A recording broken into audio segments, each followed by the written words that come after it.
Bonjour à tous. Donc on va pouvoir commencer sur le sujet des nudges. Donc j'ai commencé à étudier les nudges quand je m'intéressais à la participation et plus spécifiquement à la non-participation. C'est-à-dire à quel moment on va vouloir s'intéresser à un événement, être vraiment passionné par l'événement en question, par exemple un ciné-débat. Et en fait, au moment d'y aller, pourquoi on va avoir cette baisse de motivation, cette baisse d'envie qui va faire qu'au finalement on ne va pas y aller et on va ne pas passer à l'action. Et donc avec les nudges, j'ai pu trouver quelques réponses, quelques questions autres se sont soulevées. Et en tout cas, c'est par rapport à ça qu'on va étudier le sujet aujourd'hui. Un nudge, c'est traduit de l'anglais en français par coup de pouce. Et en fait, c'est des dispositifs qui visent à influencer la bonne décision, le bon comportement. Donc on va y revenir un petit peu plus en profondeur tout à l'heure. Donc rapidement pour le sommaire, avant de s'attaquer aux nudges, il faut s'attaquer aux neurosciences, vraiment aux sciences du comportement. Donc on va avoir toute une partie sur les architectures de choix, comment on prend une décision et pourquoi. Donc par rapport à ça, il faut savoir qui on est, qui est je, qui est cette personne identitaire, mais également savoir que chaque être est irrationnellement prévisible et qu'il y a des biais et des influenceurs qui conduisent nos décisions. Au niveau des nudges, on verra que c'est d'abord un concept économique qui, c'est pas dans l'ordre, et qu'il y a deux vitesses de la pensée. C'est ça qui va guider les nudges, ou en tout cas leur composition. On a aussi une liberté de choix, mais est-ce qu'elle est toujours vraie quand on parle de nudge? Est-ce qu'on peut parler de manipulation? Donc on va voir tous ces sujets-là. Je vais essayer de faire en sorte de tenir le timing. Donc ce qui permet d'abord de reconnaître un individu quand on parle d'architecture de choix. Donc, qui est je? On va d'abord parler d'identité. Pour cela, on va parler de carte d'identité. Si on reprend la définition de Jean-Claude Kaufmann, pour l'administration, l'identité n'est pas compliquée. C'est un nom, un prénom, une date de naissance. Mais l'identité, c'est presque tout le contraire. C'est un univers de complexité. C'est un continent à découvrir sans cesse. Et de fait, savoir qui est je, qui est soi, c'est quelque chose qui n'est pas uniquement résumable, entre guillemets, par la simple carte d'identité, ça va bien au-delà. Et donc on va essayer d'en voir quelques aspects aujourd'hui pour justement comprendre ce phénomène des nudges. Veuillez excuser mes non-talents de graphiste. Je vais vous expliquer comment ça fonctionne, ce petit schéma. En fait, si on va un petit peu plus loin dans le fait de savoir qui est je, qui est soi, etc., on va réussir à aboutir à ce schéma. C'est-à-dire que d'habitude, pour caractériser une personne, on va avoir tendance à caractériser ça selon la forme d'un oignon, ce que vous pouvez voir ici, où vous allez voir plusieurs couches. La première couche, celle de l'extérieur, c'est celle du corps, celle vraiment de tout ce qui va être physique, tout ce qu'on va reconnaître avec les traits du visage, les traits corporels, etc. La seconde va être le moi social, c'est entre guillemets le personnage que je va jouer au sein de la société. Et ensuite, la dernière couche, ça va être le moi psychologique. Donc c'est vraiment le je profond. C'est vraiment là où il va y avoir toute l'inconscience. Et si on va à l'intérieur de ce moi psychologique, on va tomber sur les notions de moi, ça et surmoi de Freud. Le moi étant la partie consciente, entre guillemets, de l'individu. Le surmoi étant toute la partie qui relève des interdits. L'interdiction morale, l'interdiction face... alors Freud l'explique par... l'interdiction parentale, mais c'est aussi l'interdiction face à une culture, face à des mœurs, etc. Et le ça va être vraiment la profondeur et tout ce qui va être inconscient au niveau de jeu.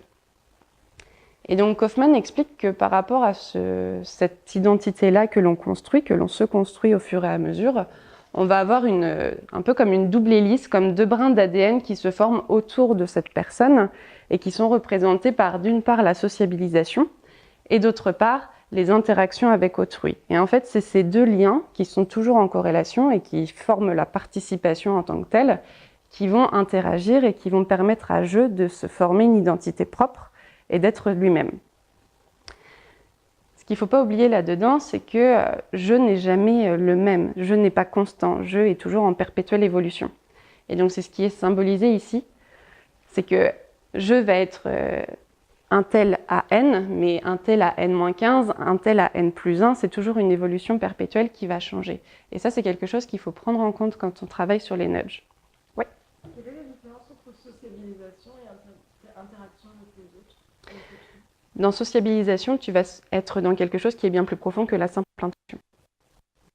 L'interaction, c'est quelque chose qui est très basique, alors que la sociabilisation va vraiment se fonder sur des choses bien profondes. J'en ai complètement oublié mes feuilles.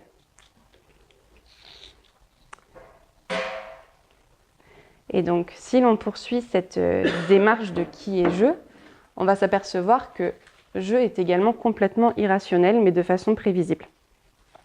En fait, je pense que le mieux, c'est de commencer par quelques exemples.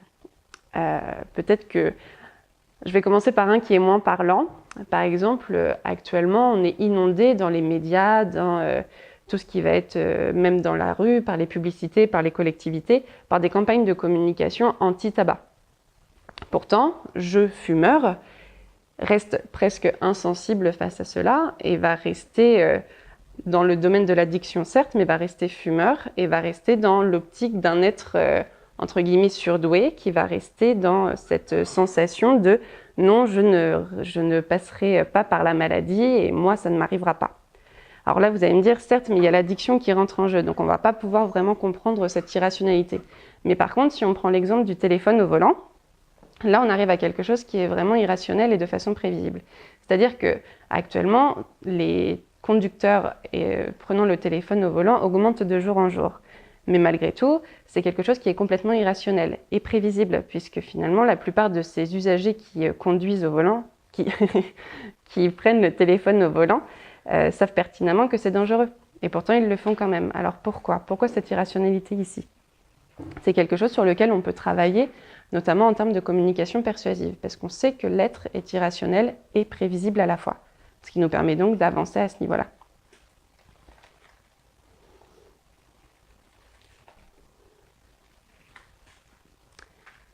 Et à ce titre, on a notamment le travail sur l'aversion à la perte. Ce qui est intéressant, c'est de voir que finalement, l'individu est bien plus inquiet et va bien plus agir lorsque son aversion à la perte va être plus grande. C'est-à-dire qu'il y a des expériences qui ont été menées, donc à l'époque c'était en francs, veuillez excuser le retard par rapport à cette expérience. En fait, c'était une expérience qui proposait à des individus, donc mettons 100 personnes, de choisir entre deux pompes à essence.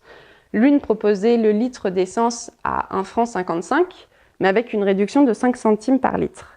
Et l'autre station essence proposait le litre à 1,50 franc. Au final, c'est exactement la même chose à la fin. Cependant, c'est le premier choix qui remportait tous les suffrages, parce qu'il y avait cette notion d'économie financière qui était plus probante et cette aversion à la perte qui était plus importante. Et à l'inverse, quand on va dire si vous voulez gagner 100 €, ce sera moins probant que si on vous dit vous n'allez pas en perdre 100. Ce qui est assez étonnant parfois. Donc jeu est irrationnel, mais il est important de prendre conscience que cette irrationalité-là est prévisible. En observant les comportements divers, on peut effectivement s'apercevoir que c'est quelque chose que l'on peut absolument presque organiser dans la vie de tous les jours et en tout cas communiquer de façon persuasive, notamment grâce au nudge avec ça.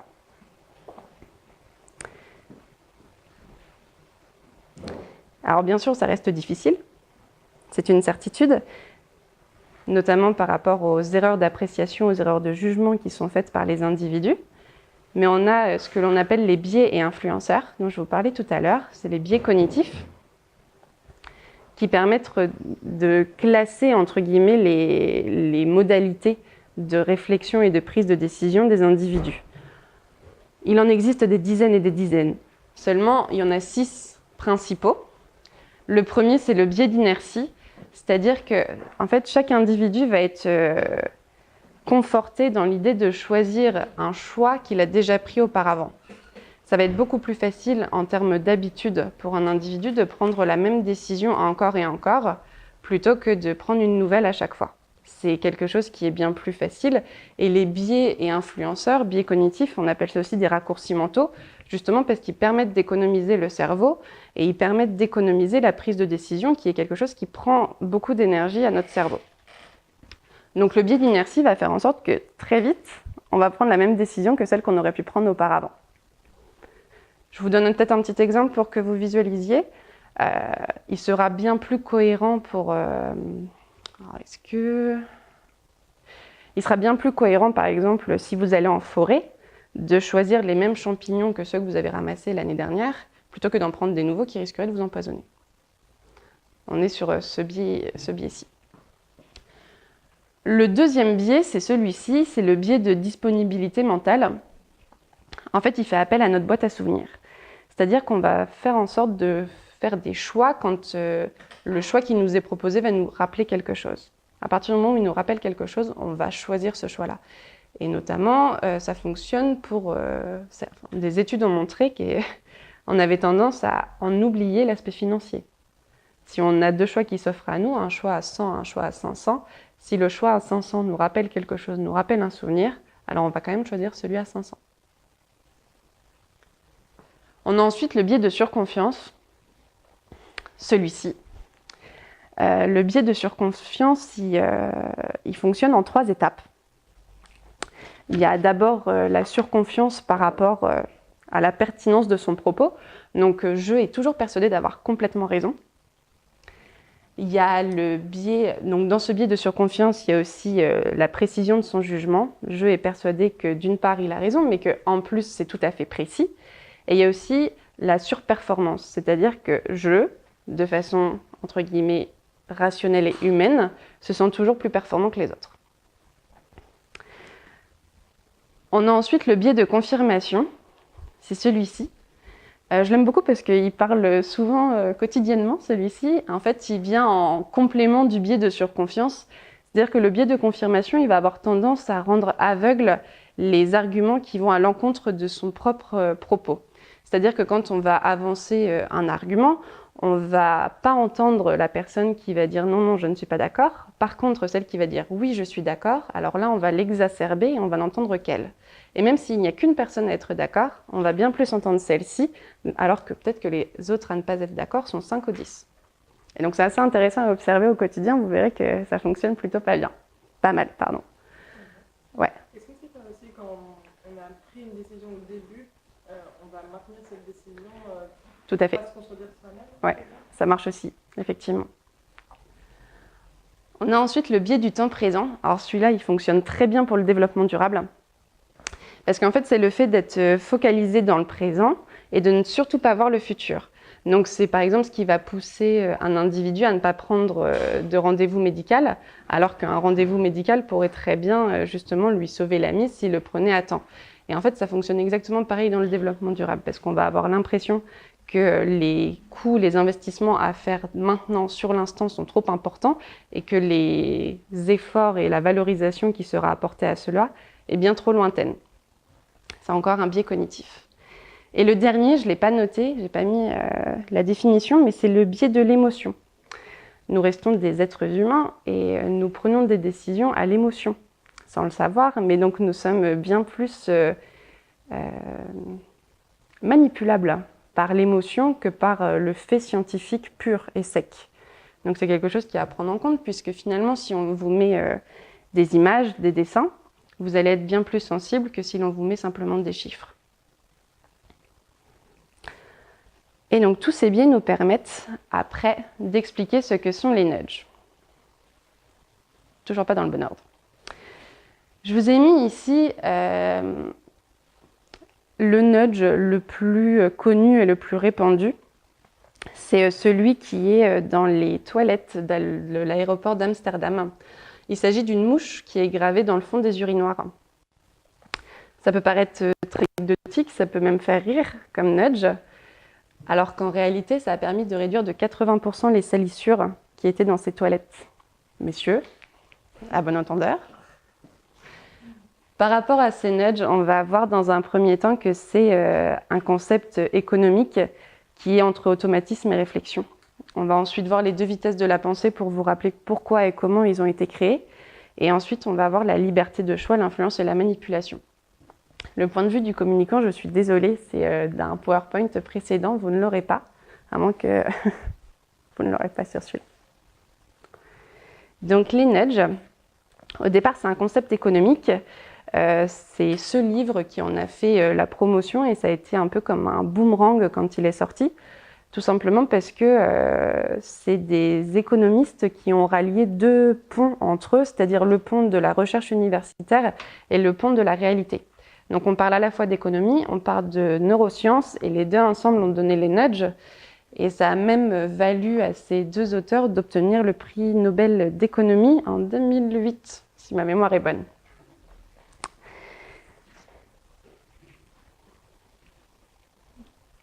Et donc le but par rapport à ça, c'était vraiment d'expliquer à quoi servait l'économie par rapport aux neurosciences et comment on pouvait utiliser les deux ensemble.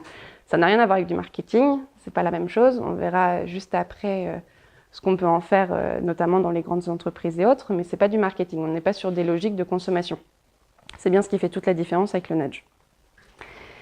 Et donc c'est Richard Thaler, excusez-moi pour l'accent, qui a notamment mis en place ces nudges, et en fait il a découvert qu'il y avait un grand souci au niveau des architectures de choix lorsqu'il était professeur d'économie à l'université de Chicago, il me semble. Et en fait il faut imaginer le professeur sur son estrade, donc un petit peu comme ici par exemple, et puis un amphi de 100-150 élèves devant lui. Et donc imaginons un cours un petit peu soporifique où les élèves auraient tendance à s'ennuyer. Et les portes pour sortir de cette salle sont en bas, juste ici, donc à côté du professeur. Donc même si elles sont un petit peu dans l'ombre, c'est très visible. Et il explique que certains de ses élèves, un peu ennuyés par son cours, avaient tendance à vouloir sortir au bout d'un moment, peut-être épuisés ou ayant autre chose à faire. Et les portes qui menaient à la sortie, donc à la libération, étaient formées les poignées en tout cas, étaient formées de 2 rondins. Et en fait, chaque élève, chaque étudiant avait tendance à tirer la porte pour pouvoir sortir, sauf qu'en réalité, il fallait la pousser. Donc forcément, ça entraînait un bruit pas possible. Et il a expliqué un jour à ses étudiants qu'il s'agissait d'une faute d'architecture de choix. Et une faute d'architecture, c'est-à-dire que la porte ayant des poignées comme celle-ci, elle invite à tirer et non pas à pousser.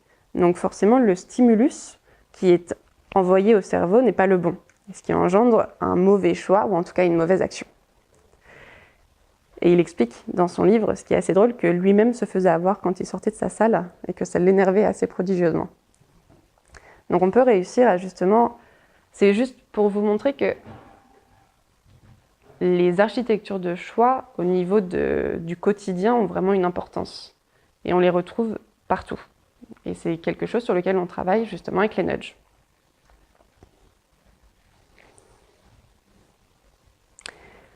Un point qui est par contre très important, c'est qu'un nudge doit absolument viser un objectif. C'est-à-dire qu'on ne peut pas créer un nudge, pour l'envie ou quoi que ce soit. C'est-à-dire qu'on a besoin, entre guillemets, d'avoir un problème pour pouvoir le régler par ce nudge. On en a d'autres qui ont été créés, par exemple à Copenhague, il y avait un gros problème pour les touristes de déchets. Les déchets étaient jetés dans la rue, absolument sans mise dans les poubelles, etc. Et ils ont fait un nudge, alors que moi j'aurais trouvé inutile au possible, mais qui a très bien fonctionné. Ils ont tout simplement mis des traces de pas vertes sur le sol en direction des poubelles, pour indiquer tout simplement où elles étaient. Et ils ont réduit, je crois, de plus de 70% les déchets qui étaient mis sur la voie publique. Donc à nouveau, c'est un nudge qui a très bien fonctionné.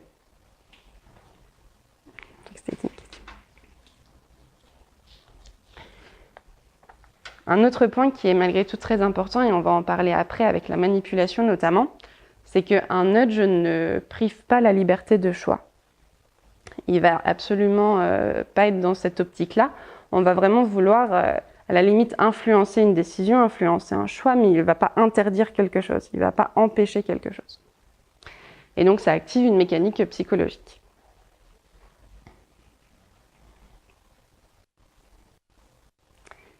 Et donc, on va pouvoir revenir aux 2 vitesses de la pensée. Donc, les 2 auteurs qui se sont penchés sur les nudges en premier ont expliqué que nous avions 2 vitesses de la pensée. On avait une qui était rapide, le fast thinking, c'est le système 1.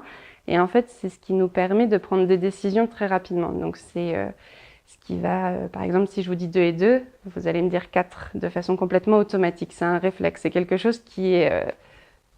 on ne peut pas dire de l'ordre de l'inné ou de l'acquis, parce que ça n'a rien à voir, mais c'est vraiment réflexif et ça n'apporte aucune concentration. C'est du tac au tac, entre guillemets. Et ça fonctionne notamment par l'image, comme je vous l'ai dit tout à l'heure avec les biais. cognitif, où on est vraiment dans l'émotion et donc dans l'image plus que dans le chiffre, dans l'écriture, etc. Et donc ce vitesse-là, le système 1, il va prendre très peu d'énergie au cerveau. C'est ce qui va permettre de nous faire prendre des décisions sans pour autant nous demander beaucoup d'énergie.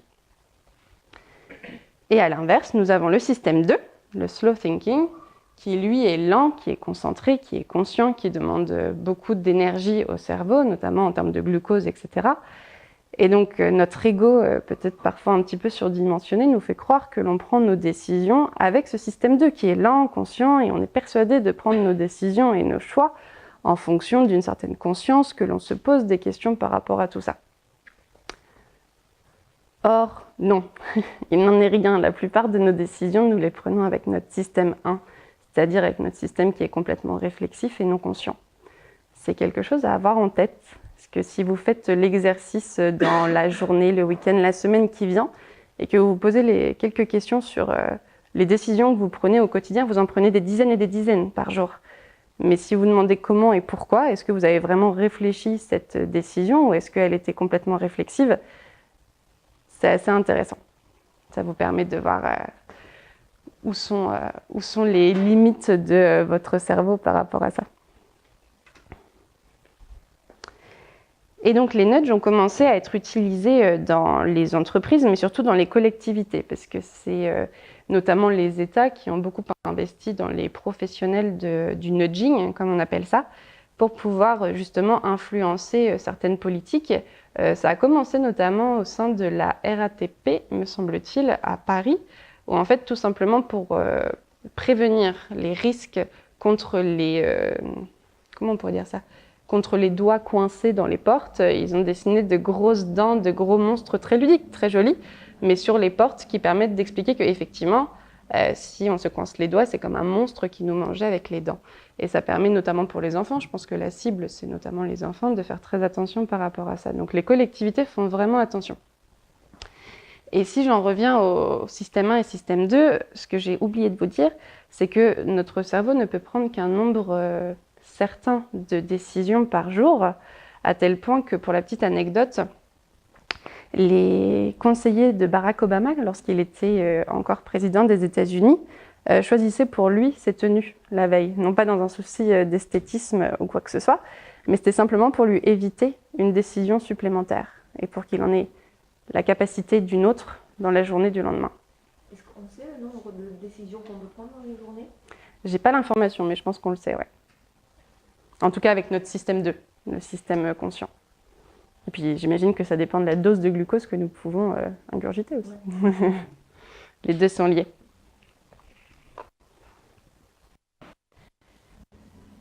Et donc ça a commencé à être mis en place dans les organisations. Et on a notamment le PDG d'Engie qui explique que ce n'est pas de la manipulation, le nudge, parce qu'on peut très vite en fait se dire mais oui, mais le nudge est un système qui est inconscient, qui va viser à prendre des décisions, à prendre des choix, à faire des actions, mais de façon complètement inconsciente. Donc à partir de quel moment on peut se dire c'est de la manipulation, c'est de l'influence, est-ce que ce n'est pas la même chose finalement ?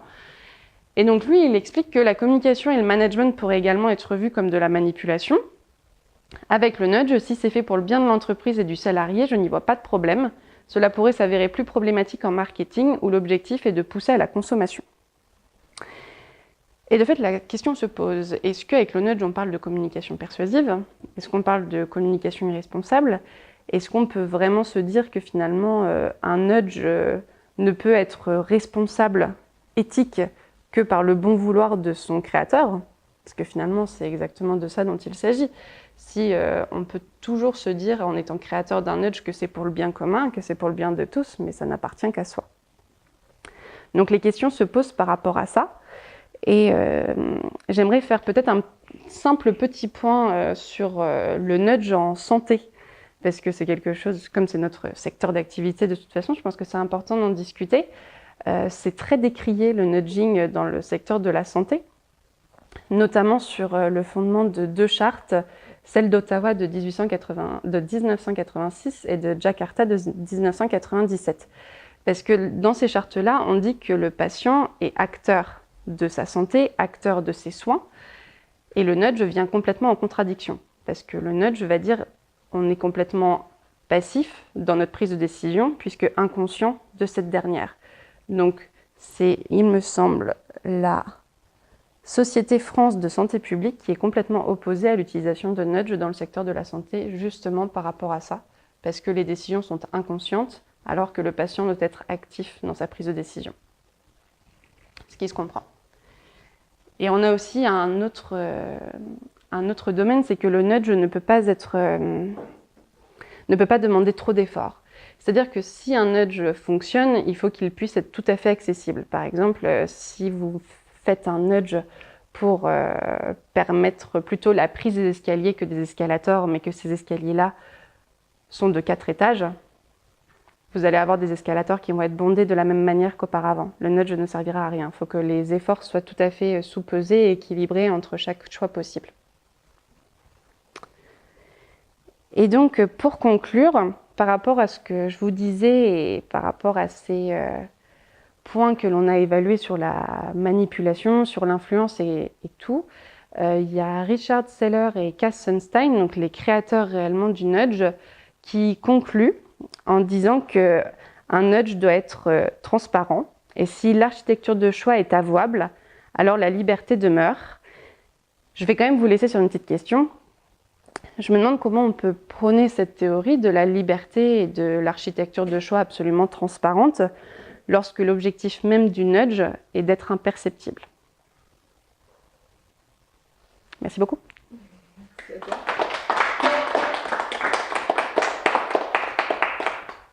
Est-ce que vous avez des questions par rapport à ça? Ouais. Est-ce que tu aurais des exemples de nudge qui n'ont pas fonctionné et est-ce qu'on sait pourquoi ils n'ont pas fonctionné? Les exemples que tu donnes, finalement, ça nous paraît, les mâchoires comme ça la mouche, ça nous paraît évident que ça va marcher, quoi. Mais Alors, j'ai pas d'exemples qui n'ont pas fonctionné, mais on s'est souvent pris le bec avec Olivier, justement parce qu'on n'était pas d'accord sur ce qu'était un nudge et ce qui n'en était pas. Au départ, moi, j'étais absolument contre le fait de dire un nudge peut passer par la rédaction et par l'écriture. Pour moi, un nudge, c'était uniquement visuel pour répondre justement au biais cognitif de l'émotion, et donc on ne pouvait absolument pas passer par la rédaction. Et il m'a dit si, et en fait, je suis revenue sur mon jugement, effectivement, on peut, et il y en a qui jouent sur autre chose que uniquement l'émotion et qui jouent sur la compétition.